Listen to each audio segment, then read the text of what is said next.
Tatsakallan gunarnavasya Vande Guru Sri Charanarabindan.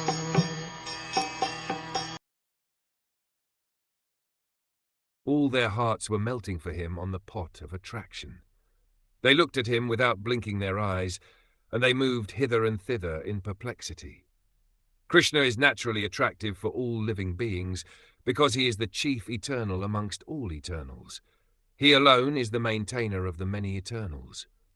This is stated in the Katha Upanishad, and thus one can obtain permanent peace and prosperity by revival of one's eternal relation with him, now forgotten under the spell of Maya, the illusory energy of the Lord.